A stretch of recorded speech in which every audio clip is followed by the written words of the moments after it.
할렐루야. 자, 여러분들 잘 쉬셨어요? 8월 21일입니다. 자, 월요일이 시작됐고요. 또 우리 하나님 앞에 기도함으로 우리 또 새벽 기도 시작했으면 좋겠습니다. 우리 한 주 동안 또 하나님께서 하실 일들을 기대하면서 우리 이 시간 하나님을 구합시다. 자, 묵도하심으로 8월 21일 월요일 새벽 기도 시작합니다.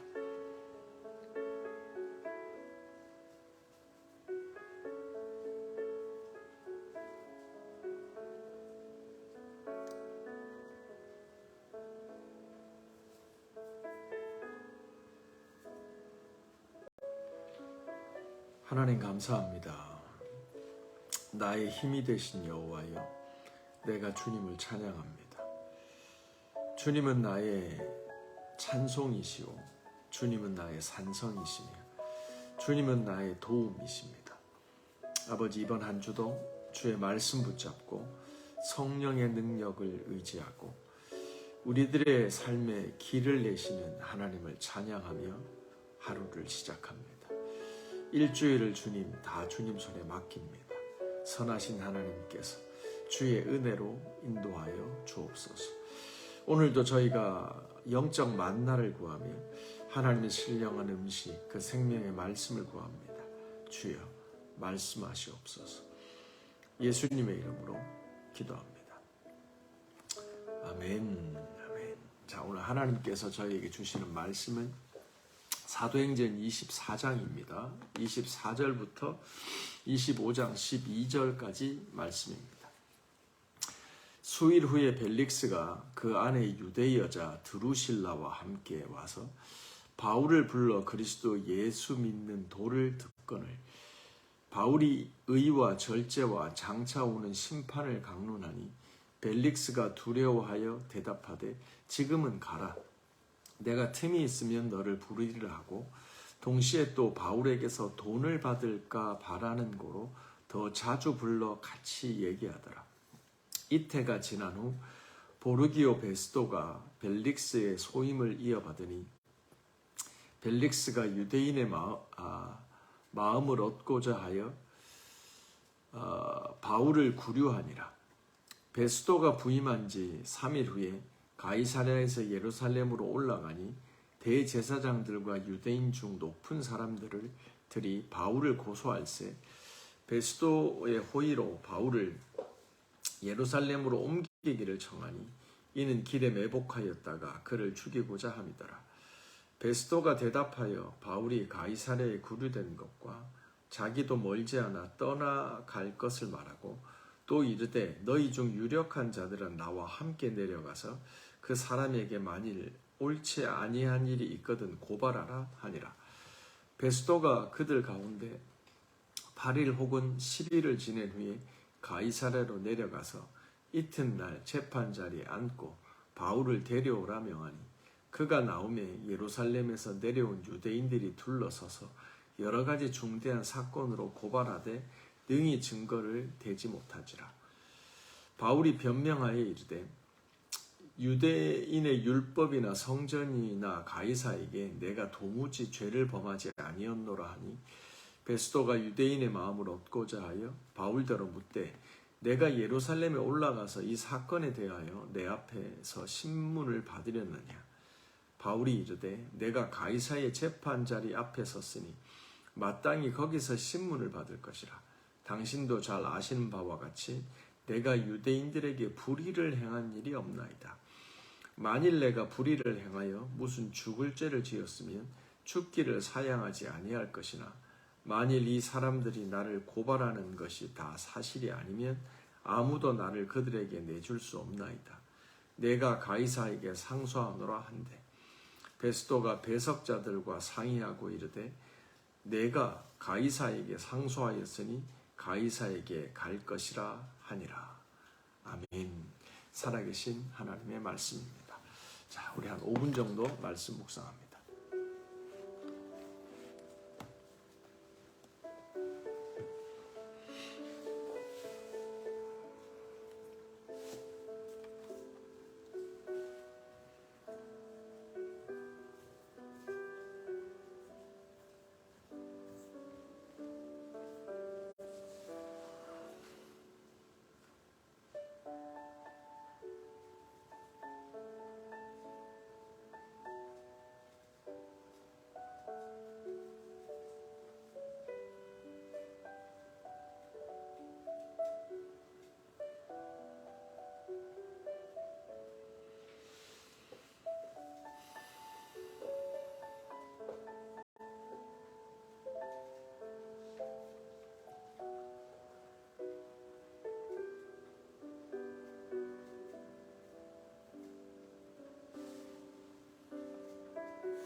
자, 여기까지 하겠습니다. 자, 오늘 본문도 역시 그 사도행전 24장 첫 부분부터 쭉 계속 이어지는 내용입니다. 여러분이 아시는 것처럼 사도 바울이 예루살렘에 올라가서 체포되지 않습니까? 기도하는 사람들이 올라가지 말라고 만류했지만 사도 바울은 그 위험과 어려움에도 불구하고 하나님께서 부르시는 그 사명과 소명의 자리를 불사합니다. 어떤 고난과 핍박이 나를 기다린다고 하지만 나는 내 하나의 목숨 버려서 주님께서 원하시는 그 사명의 길을 끝까지 달려간다. 그리고 예루살렘에 도착합니다. 근데 아니라 다를까 기도하는 형제들이 권면했던 바가 현실로 드러나죠. 성전에 갔던 바울은 거기서 아시아로부터 온 유대인들의 손에 의해서 모함과 비방과 거짓 선동을 당해서 성전에서 강제로 쫓겨나고 끌려 나오게 되죠. 그래서 물리적인 가해를 받게 되죠. 그때 하나님께서 바울을 보호하십니다. 그 폭력 사태를 천부장이 듣게 됩니다. 하나님의 역사죠.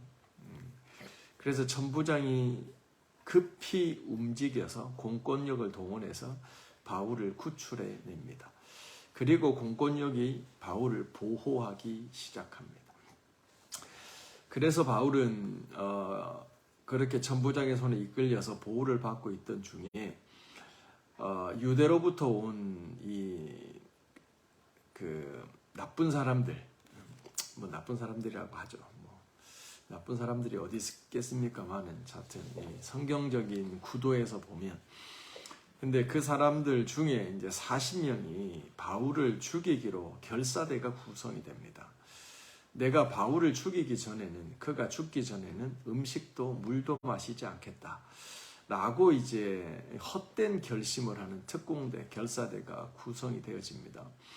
그래서 이제 바울을 몰래 유인해서 죽이려고 하죠. 근데 천부장 그 바울의 조카가 또 그 음모를 듣지 않습니까? 참 희한해요. 이런 쥐도새도 모르게 진행되는 이야기들. 근데 하나님께서는 다 듣고 계시죠. 우리가 어제도 그 믿음의 말을 하자라고 하는 민수기 말씀 가지고 말씀을 나눴잖아요. 그러니까 우리가 믿음의 말을 할 수 있는 건 뭐냐? 뭐 그럴싸한 말을 한다, 뭐 립서비스를 한다는 말이 아니라 임마누엘이 실제가 된 사람들, 하나님께서 내 말을 듣고 계시다. 코람데오라고 하죠. 하나님 앞에서 살아가는 그 신앙 고백이 돼야 말이 삼가할 수 있는 거예요. 그래야 믿음의 말이 시작되는 거예요. 그래서 믿음의 말은 뭐 미사어구 또 립서비스가 아니라 임마누엘이 실제가 되는 거기서부터 출발을 한다라고 하는 거죠. 하나님께서는 다 듣고 계시죠. 다 보고 계십니다. 이게 개념이 아니라 실제로 내 삶에 이게 두렵고 떨리고 아니면 때로는 너무나 위로가 되고 힘이 되는 그 원천적인 사실, 부인할 수 없는 진리가 되어져서 그 진리에 의해서 내 삶이 영향받아질 때 비로소 실제적인 믿음의 일들이 시작이 되어지는 거죠. 하나님은 바울을 다 보고 계세요. 하나님은 바울이 매맞는 것도, 바울이 고생하는 것도, 바울이 복음을 위해서 전력 질주, 전력 투구, 고전분투하는 거 다 보고 계세요. 그러다가 바울이 진짜 위태로울 때 어떻게 해요? 하나님 개입하시는 거예요. 그래서 천부장이 그 폭력 사태를 듣게 되고요. 그래서 그를 투입시키시고요. 또 결사대가 구성이 되고 또 뭐 아시아에서 온 에베소에서 온 유대인들이 작당을 하고 모함과 거짓 선동을 해도 하나님께서 듣고 계신 거예요. 그래서 마가의 조카가 왜 하필 그 음모를 들어요? 이걸 어떻게 논리적으로 설명해요? 이건 하나님의 개입이라고 밖에, 하나님의 역사라고 밖에, 하나님이 하셨다라고밖에 설명할 수가 없는 거예요. 그렇게 해서 하나님은 바울을 보호하시죠. 그래서 이 바울의 조카가 천부장을 만나지 않습니까? 그래서 천부장이 또 이번에 또 역할을 해냅니다. 그래서 이 자신의 군사들을 동원해서 200명이 넘는 2명의 백부장까지 투입해서 200명이 넘는 군사들을 동원해서 바울을 이렇게 잘 보호하지 않습니까? 그래서 벨릭스 총독 벨리스에게로 데려갑니다. 그래서 정식 재판을 받을 수 있는 일이 벌어집니다. 그리고 재판이 본격적으로 24장에서 시작이 됩니다. 여러분이 아시겠지만 그 재판은 원고와 피고가 있는 거예요. 저 잘못했습니다 라고 하는 검사의 역할을 하는 사람들이 있고 그거 사실이 아닌데요 라고 디펜스를 하는 변호사가 있습니다. 이게 기회가 공정하게 주어져야 이게 억울한 일이 벌어지지 않잖아요. 그래서 사도행전 24장에서 비로소 총독 벨리스 앞에서, 판사죠, 앞에서 원고와 피고가 입을 열어서 자신의 할 말을 하는 재판이 시작되는 겁니다. 24장 1절 저희들이 잠시 볼까요? 24장 1절을 보시면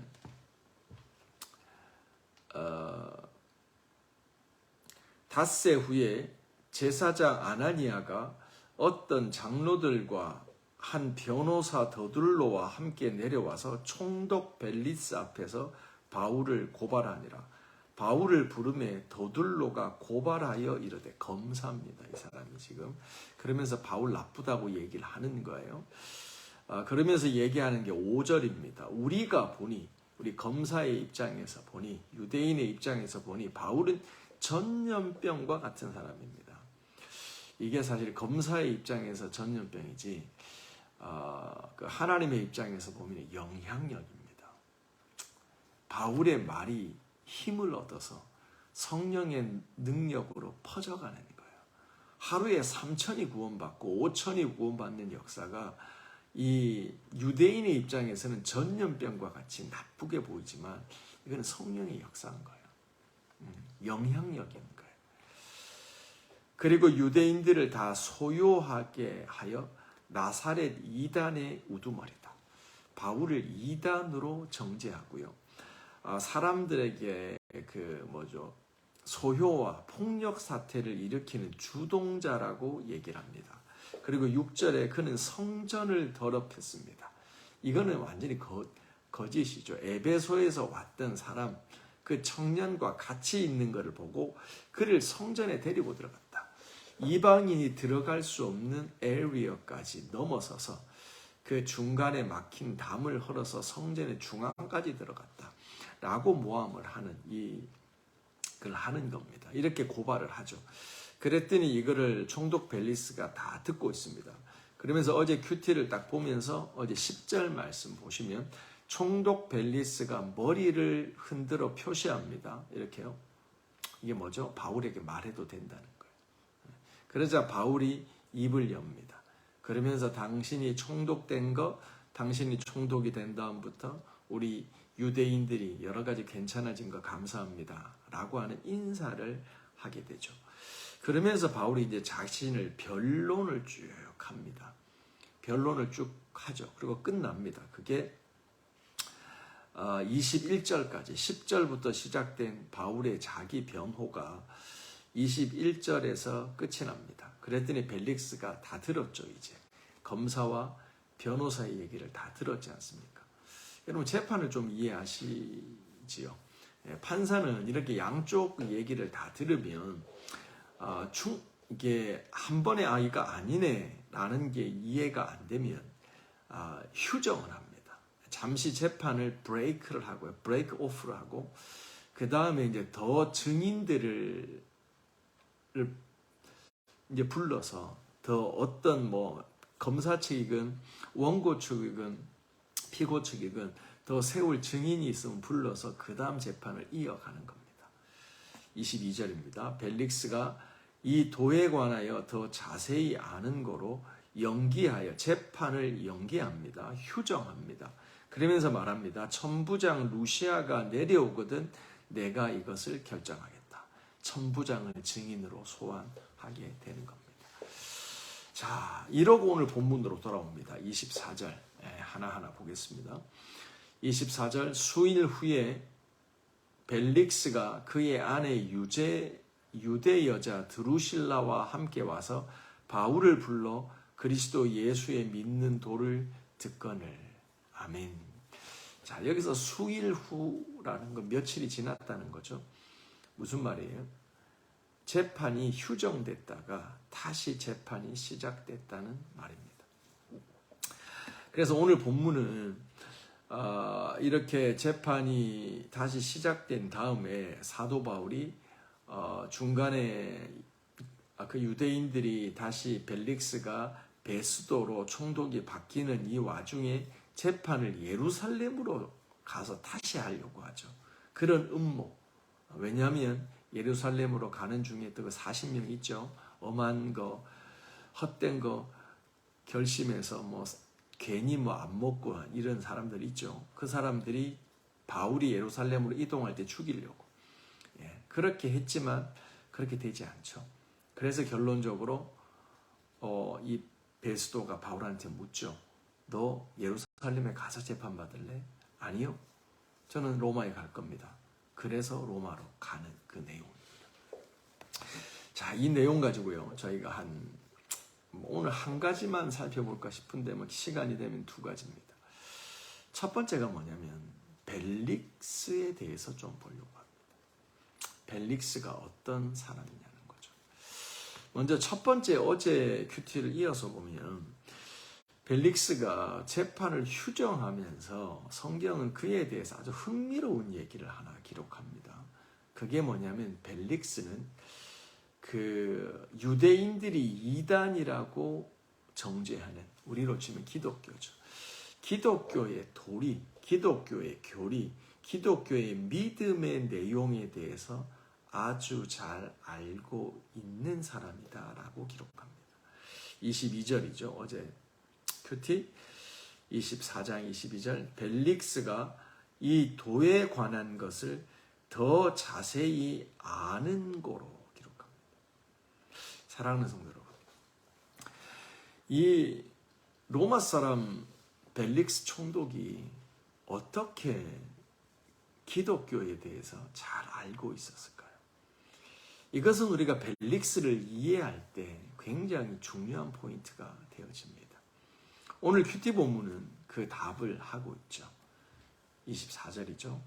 벨릭스가 그의 아내 유대 여자 드루실라와 함께 와서 바울을 불러 그리스도 예수 믿는 도를 듣거늘. 아멘. 벨릭스가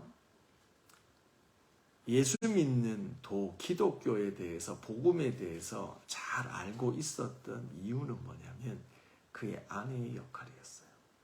그의 아내는 유대인이었어요. 이 당시 사실 디아스포라의 일들이 일어나면서 여러 믿는 자들이 여러 곳곳으로 흩어졌죠. 그래서 하나님을 경외하는 유대인들이 있었어요. 그 사람들은 직접적으로 복음을 들어서 나중에 삶이 완전히 이제 트랜스포메이션이 된 사람들도 있지만 그래도 아직까지는 유대교 전통에 있는 사람들이 있었어요. 하지만 그들은요, 준비된 사람들이었어요. 하나님을 경외하는 마음, 하나님께서 선택하셨다라고 하는 그 복음의 문 앞에까지 오는, 구원의 문 앞에까지 와 있는 사람들이었죠. 그 유대 여자가 로마 총독 벨리스와 결혼했던 거예요. 그 여자의 이름이 드루실라예요. 이 여자는 짐작건데 사도 바울이 아시아에서 몇 년 동안 복음을 전하잖아요. 그러면서 그 소문이 전염병과 같이 전 아시아와 유럽에 퍼져나갔어요. 이 여자는 들었을 거예요. 그래서 이 유대 여자도 관심을 가지고 자기 남편인 벨릭스에게 복음에 대해서 얘기했던 거예요. 그래서 이 벨릭스는 듣고 알고 있었던 거예요. 그런데 이 바울이 죄인의 신분으로 이 총독 벨릭스에게 왔네요.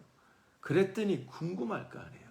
그래서 이 유대 아내 드루실라가 사도 바울을 초청해서 남편 벨릭스와 같이 가서 그 간접적으로 들었던, 사람들에 의해서 소문으로 들었던 그 복음에 대해서 더 알고 싶어서 바울을 초청한다, 이 말이에요. 사랑하는 성도 여러분, 성경을 보면 참 흥미로운 건 여인들의 역할이 커요. 엄마의 역할이 커요. 아내의 역할이 커요. 특히 믿음 있는 엄마와 믿음 있는 아내들의 역할이 정말 커요. 한 가정을 살리고요, 나라를 구하고 민족을 구하는 걸 보게 돼요. 남편이 불신자일 수 있어요. 남편이 냉담할 수 있어요. 남편이 핍박자일 수도 있고 원수의 나라의 공직에 있는 사람일 수도 있어요. 드루실라와 같이. 하지만 그는 하나님을 경외했고 또 자기가 알고 있는 신앙심에서 복음이 증거됐을 때 그것을 남편에게 말하는 거예요. 가족에게 말하는 거예요. 그걸 통해서 남편이, 가족이 하나님의 진짜 복음에 깊숙한 곳으로 들어갈 수 있도록 역할을 하고 있다는 걸 보게 되는 거예요. 그런데 그 드루실라와는 다르게 이 벨릭스라는 사람이 어떤 사람이냐는 거예요. 아내의 말을 들어서 바울을 초대해요. 그래서 그 말을 들어요. 근데 성경은 그가 이 복음을 들었던 이유에 대해서 이렇게 설명합니다. 26절입니다. 또 동시에 바울에게서 돈을 받을까 바라는 거로 더 자주 불러서 이야기를 듣더라. 아멘. 이 벨릭스라는 사람은요, 바울을 불러서 복음을 들어요. 근데 위에서 제가 좀 이따가 언급하겠지만 바울이 의와 절제와 심판에 대해서 얘기를 하거든요. 그러니까 이 복음의 메시지가 어마어마하잖아요. 두렵잖아요. 심판이 있다니까요. 사람이 죽는 것은, 한 번 죽는 것은 정한 것이요, 그 이후에는 심판이 있다니까요. 이 심판의 복음을 들으니까 그 심판을 믿는 사람들이 자신의 삶을 절제하고 살아가는 것, 그리고 그 절제하는 삶 가운데서 의롭게 되는 것, 이런 얘기를 들으니까 벨릭스가 두려운 거죠. 왜냐하면 자신이 막 살아왔던 그 정치인들의 그 표리부동한 이중적인 삶이 있잖아요. 그러니까 감당이 안 되는 거예요. 복음이 처음에는 심판을 피할 수가 없다는 걸 느끼는 거죠. 그랬더니 물러가, 오늘은 여기까지, enough, 이렇게 하고 보내버립니다. 그런데 흥미로운 건 그리고 나서 다시 불러요, 바울을. 그리고 또 다시 불러요. 더 자주 불러요. 좋은 일이죠. 그런데 성경은 그가 자주 바울을 불렀던 이유가 왜요? 돈 때문이라는 거예요. 영어 성경에 보면 뇌물이라고 돼 있어요. 물질 때문에 부르는 거예요. 사랑하는 성도 여러분, 하나님께서 우리들의 삶에 역사하실 때 우리가 기억해야 될 게 뭐냐면, 우리들 인간 내면이 얼마나 부패되어 있는지를 알려주세요. 복음을 듣는데 계산이 있는 거예요. 돈이 되지 않는 것은 하지 않으려고 하는 마음. 뭔가 예수를 믿어도, 신앙생활을 해도 뭔가 이것이 내게 물리적이고 수학적으로 이익과 베너핏이 돼야지 움직이는 그 타락한 마음들. 이게 벨릭스의 마음이 있는 거예요. 복음을 순수한 마음으로 듣지 못하는 거예요. 계속 불러대는데 요번에는 돈을 안 주네. 다음엔 주겠지. 다음엔 주겠지. 끊임없는 딴 데 마음을 두는 거예요. 물질의 마음이 있는 거예요. 복음의 마음이 있는 게 아니라. 하나님이요, 이 벨릭스를 구원하시기 위해서 바울을 보내시고 소문으로만 듣던 그가 저자 직강을 해주고 있잖아요.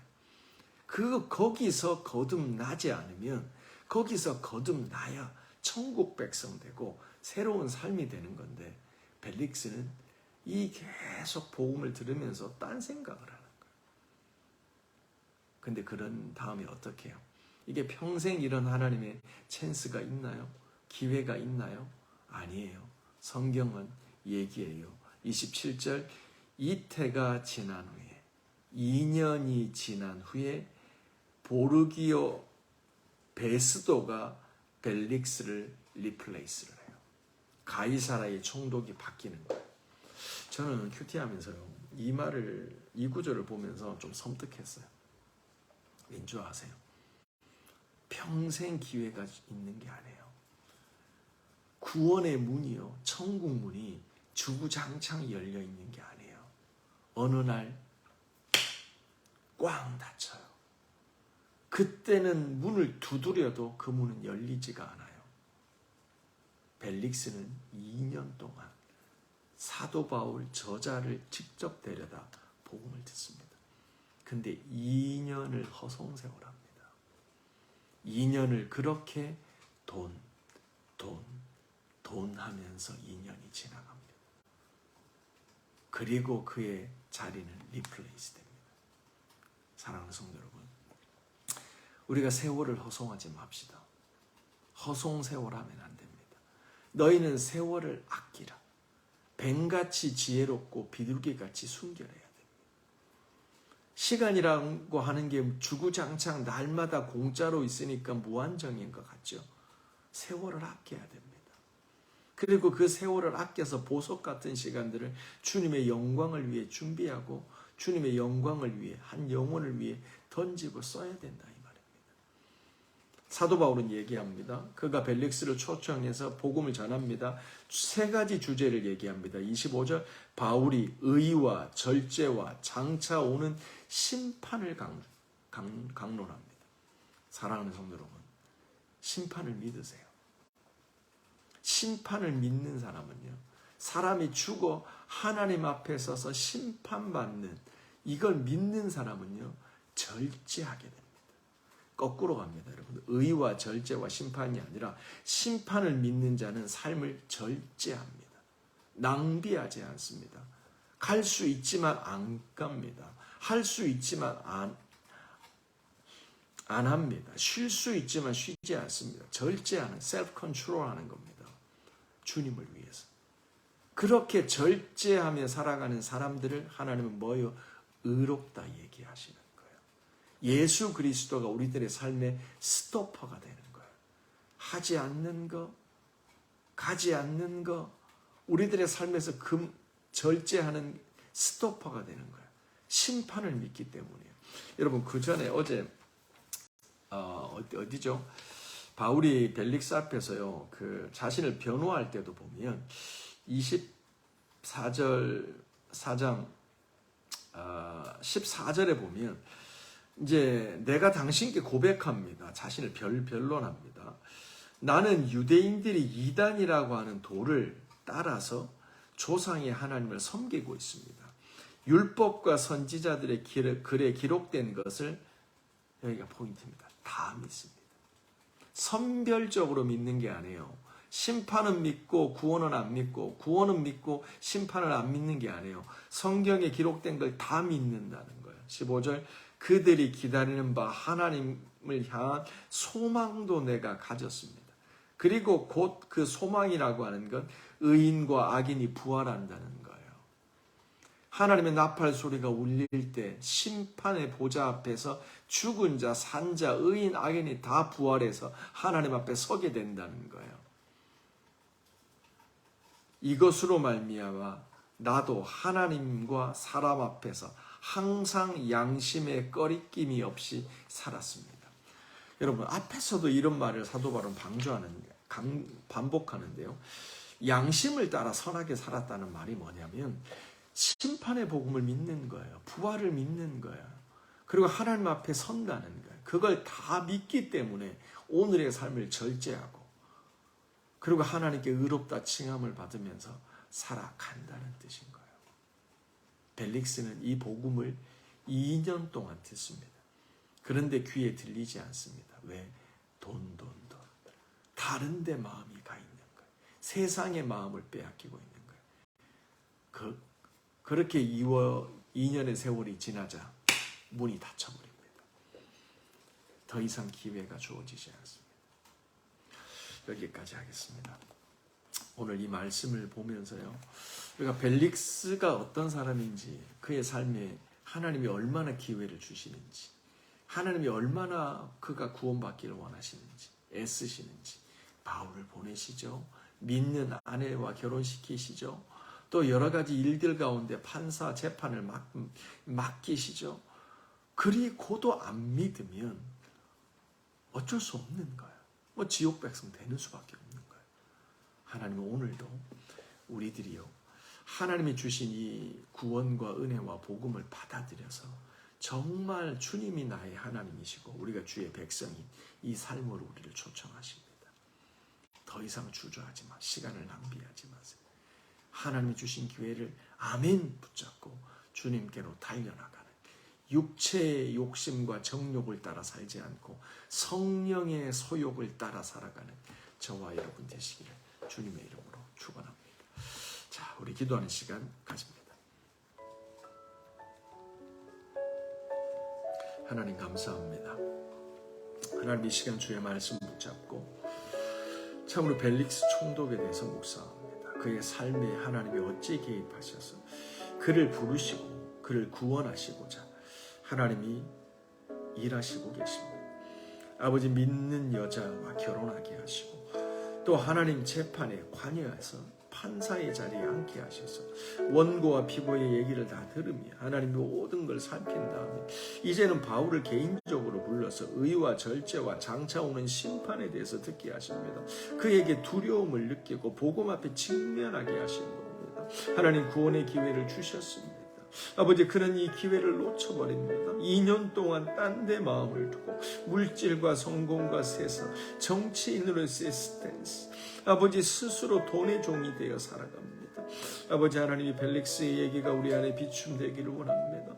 세월을 아끼라 말씀하였습니다. 우리를 우는 사자와 같이 삼킬 자를 찾는다고 얘기하셨습니다. 하나님의 전신갑주 입고 나가기를 원합니다. 오늘도 우리가 자다가 깰 때입니다. 런던 열방교회가 자다가 일어납니다. 아버지 주님 앞에 무장하여 나갑니다. 하나님의 은혜 가운데 강건하여집니다. 아버지 2년의 시간, 절대적 시간이 주어졌는데 우리가 놓치지 않도록 하나님 인도하여 주시고 오늘도 하나님의 그 크신 사랑을 깨닫고 주 앞으로 달려가는 저희가 될 수 있도록 성령 하나님 역사하여 주시옵소서.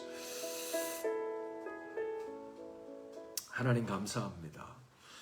아버지, 이 아침도 이 벨릭스를 묵상하며 이 벨릭스의 삶에 일하고 계신 그를 구원하시기 위하여 믿는 아내와 결혼하게 하시고 사도 바울을 보내게 하시고 재판의 판사로 앉게 하시고 2년이라고 하는 시간을 주셨다.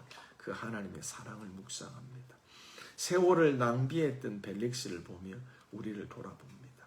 아버지, 오늘도 성령 하나님께서 우리 가운데 실제로 임재하여 주셔서 성경에 기록된 바를 다 믿으며 임마누엘이 실제가 되며 하나님 앞에서 코람데오하는 인생임을 깨닫고 주님이 우리를 보시고 들으시며 우리가 말한 그대로 행하시는 하나님이심을 믿고 믿음으로 말하고 믿음으로 살아가는 저희가 될 수 있도록 주님 역사하여 주시옵소서. 열방교회 모든 병자가 치유되고 모든 눌린 자가 자유케 되며 하나님이 믿는 자를 보내사 구원 얻게 하시는 역사, 하나님 부흥의 역사가 우리들의 열방교회와 속한 개인과 가정과 일터 위에 넘쳐나도록 축복하오니 그리 역사하여 주시옵소서.